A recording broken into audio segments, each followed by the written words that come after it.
Évoquons les marchés boursiers développés à présent avec les enjeux de ce nouveau semestre qui a démarré de manière un peu chaotique, on va le dire. On a en tête la séance d'hier, effectivement, qui était plutôt une séance de retour de stress et de sell-off des actifs risqués et des actions notamment. François Jubin est à nos côtés en plateau pour cette demi-heure également, le directeur général de WiseAM. Bonjour, bienvenue François. Bonjour. Merci d'être avec nous. Oui, l'idée était de faire un petit état des lieux quand même des performances boursières qu'on a pu observer jusqu'à ce début de deuxième semestre. Bon, il faut avoir en tête, voilà, le Nasdaq à plus 40%, et puis derrière, effectivement, des performances quand même à 2 chiffres pour la plupart des autres indices moins tiltés technologiques, peut-être plus généralistes aux États-Unis, mais également en Europe. Comment vous lisez cette performance ? Comment cette performance se décompose, puisqu'on parle beaucoup derrière la performance de ces indices de dispersion, de divergence, de marché à plusieurs vitesses ? Oui, tout à fait. On entend souvent le marché a beaucoup monté. Mais en fait, si on devait traiter ça comme un sujet de philosophie au bac, on s'interrogerait déjà de savoir ce que c'est que le marché. Voilà. Donc, allons-y. Alors, le marché, en fait, c'est l'agglomération de l'ensemble des valeurs qui sont cotées. Et on voit depuis le début de l'année 2023 qu'il y a très très peu d'acteurs qui ont fait la performance du marché. Si vous avez cité le Nasdaq à plus de 35%, eh bien, regardons le S&P 500, les 500 valeurs américaines qui font le marché américain. Le marché américain qui est autour de 13-15% selon les jours. Oui. Voilà, vous m'excuserez l'approximation. Oui, à plus de 2 chiffres de performance. Voilà, donc une bonne performance pour les actions américaines. Mais si on enlève les 10 valeurs ou même les 6 valeurs qui font la performance des actions technologiques, eh bien, la performance du Standard & Poor's 500 ne serait que de 1,4% depuis le début de l'année. Ce qui veut dire que les 495 ou 490 valeurs qui composent le S&P 500, en réalité, n'ont fait que 1,5% depuis le début de l'année. Ouais. C'était avant la journée d'hier. Ouais. Bon. Donc, on voit bien qu'il y a des grosses différences. Et on a également, dans une moindre mesure, parce que nous sommes plus polissés, mais on a en Europe... On le retrouve en Europe, ce phénomène ? On retrouve ce phénomène également. Alors, je me suis un peu amusé. Je me suis dit, en préparant cette émission, est-ce que je vais parler des valeurs ? Parce que, en fait, on a ce point-là. Les marchés ont beaucoup monté. C'est la question qu'on nous dit, voire l'objection qu'on nous fait aujourd'hui pour investir en actions. Et là, on rentre dans le détail et on leur dit, on va vendre LVMH. Ah ben non, LVMH, on ne touche pas. C'est une darling. Donc je me suis dit que on pouvait pas, fallait pour reprendre. Oui, quand on nomme les valeurs spécifiquement, voilà, tout de suite, d'accord. Voilà, ça c'est pas possible. Voilà. Donc il faut regarder peut-être du point de vue sectoriel, c'est ça ? Pour éviter cet effet, je comprends. Cet effet cognitif. Oui, on est amoureux de certaines valeurs. Amoureux de certaines valeurs. C'est mal. Voilà, exactement. Donc je me suis dit, on va regarder par indice sectoriel. Ouais. Donc, qui a réalisé de la performance depuis le début de l'année ? Donc, il y a 3 secteurs qui sont au-dessus de 25% depuis le début de l'année. Ouais, au sein de l'Eurostoxx 50. Donc, au sein de l'Eurostoxx. Alors, évidemment, la technologie. Donc, on bénéficie de l'attrait en matière de technologie sur nos valeurs européennes. Donc, ça a effectivement bien fonctionné. Le luxe a été l'élément moteur. On a cité LVMH. Et donc, les biens de consommation qui sont portés par les valeurs du luxe en zone euro, eh bien, réalisent aussi des performances qui sont au-dessus des 25%. Et puis, il y a un intrus complètement hors du scope, qui est l'automobile. Ouais. Alors, l'automobile fait partie des valeurs qui ont des secteurs qui ont bien progressé au début de l'année. Donc, on verra ça peut-être dans la deuxième phase, pourquoi l'automobile a bien fonctionné. Bien tenu. L'automobile qui n'est pas du luxe, qui n'est pas une valeur technologique, en tout cas, c'est pas comme ça qu'on les connaît et qui a de grands enjeux devant soi. Bref.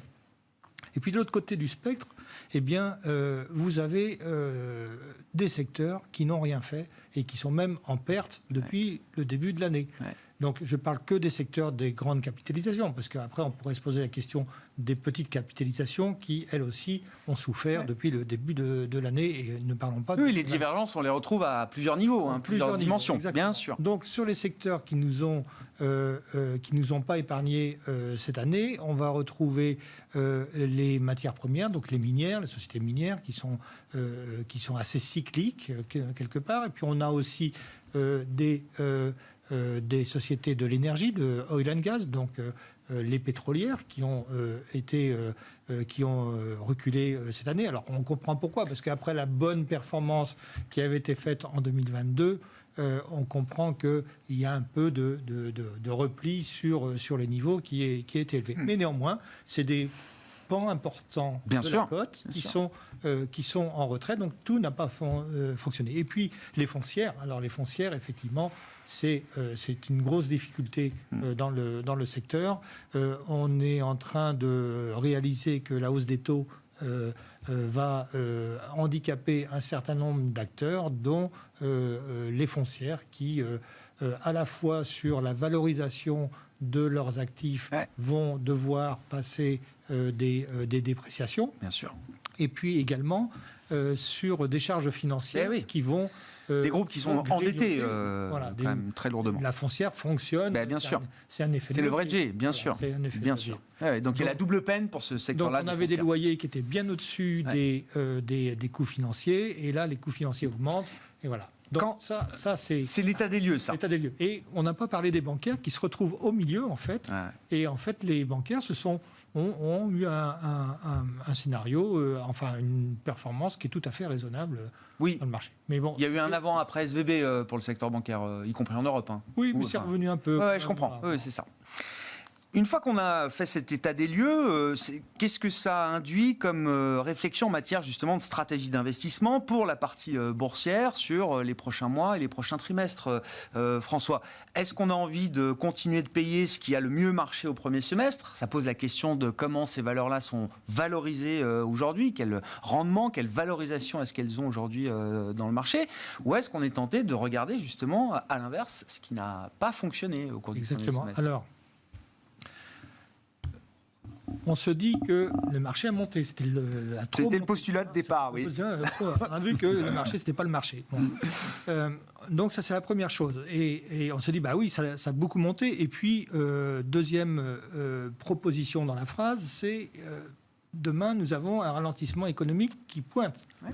Les taux, la réserve fédérale, bref, il y a plein de vents contraires qui font que les perspectives économiques sont plus compliquées. Donc, prendre un peu de recul, ce ne serait pas une mauvaise idée en termes d'allocation.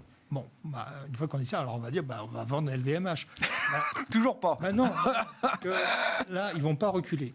D'accord. Alors, très bien. Donc, effectivement, il y a des valeurs.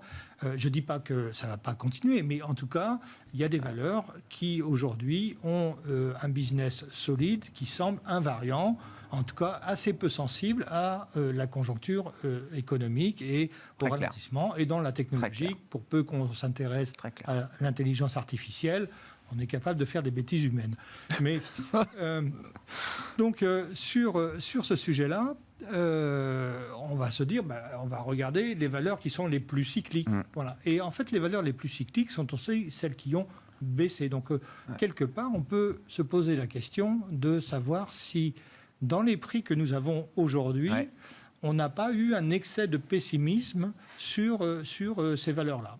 Donc on a énormément de valeurs qui sont aujourd'hui en dessous de 8 fois le résultat de l'année 2023 attendu. Et je reviens à mon histoire d'automobile qui a bien qui fait partie du haut du panier. Alors, on a eu un contexte quand même très favorable sur l'automobile où les entreprises du secteur ont réussi à optimiser les marges qu'ils avaient de façon exceptionnelle et inattendue. Et puis, on a eu une demande dans le secteur automobile qui a été extrêmement ferme, finalement. Et là où on prévoyait que c'était la fin de l'automobile, parce qu'en 2035, on ne va plus vendre en Europe de moteurs thermiques, donc il y a toute la transition écologique qui... électrique, oui, bien sûr. Électrique, qui est un enjeu phénoménal. Donc, on s'est dit que finalement, eh bien, il fallait décoter le secteur automobile, mais on a peut-être été un peu trop loin, puisque on payait moins de 4 fois les résultats. Le secteur automobile, Porsche, je crois que on était autour de 2,60, 2,6. Oui, alors il y a des extrêmes aussi dans le secteur auto. Oui, entre Ferrari, Porsche d'un côté et le reste, oui. Donc, on a peut-être été un peu trop loin dans le cas de l'automobile. On voit bien que c'est un des secteurs les plus performants parce qu'on avait sans doute été trop pessimiste. Donc, peut-être que sur l'énergie, par exemple, pour prendre quelque chose qui soit plus facile peut-être à appréhender que les minières, l'énergie, des sociétés du secteur pétrolier on va avoir un besoin d'énergie dans les années à venir qui ne va pas baisser. Non. Oui, non, bien sûr. Oui. Et, la puissance, l'énergie, l'énergie. Et Total ne fait pas que du pétrole, donc Total se diversifie, et donc il y a beaucoup sans doute beaucoup de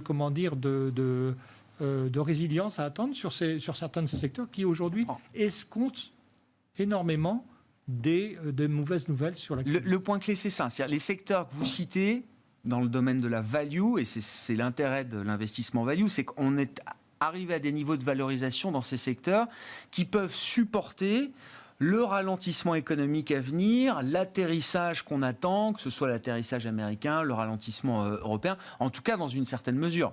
Je ne parle pas d'un grand choc macro qui viendrait tout balayer, mais c'est des valos qui permettent d'affronter ce ralentissement qu'on a encore devant nous.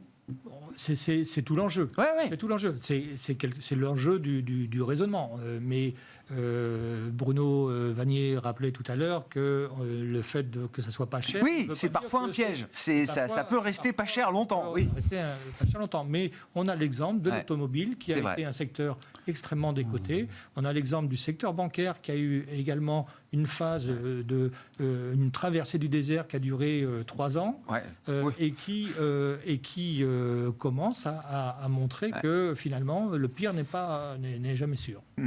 Très intéressant, effectivement. On verra, effectivement, si le changement de dynamique se met en place au cours des prochaines semaines, des prochains mois. Bon, l'auto fait un peu figure d'exception dans ce monde de la value, avec effectivement des performances du secteur qui ont été à la hauteur de ce qu'on a pu voir sur d'autres secteurs de croissance. En revanche, à l'inverse, vous les avez cités, matières premières, oil and gas, sont des secteurs qui ont rendu beaucoup de la performance de 2022 au cours de ce premier semestre 2023. Merci beaucoup, François, pour votre éclairage sur cette situation de marché, est-ce que ça peut induire effectivement pour la suite en matière d'investissement boursier. François Jubin, directeur général de Wise AM, qui était avec nous en plateau pendant cette demi-heure d'émission.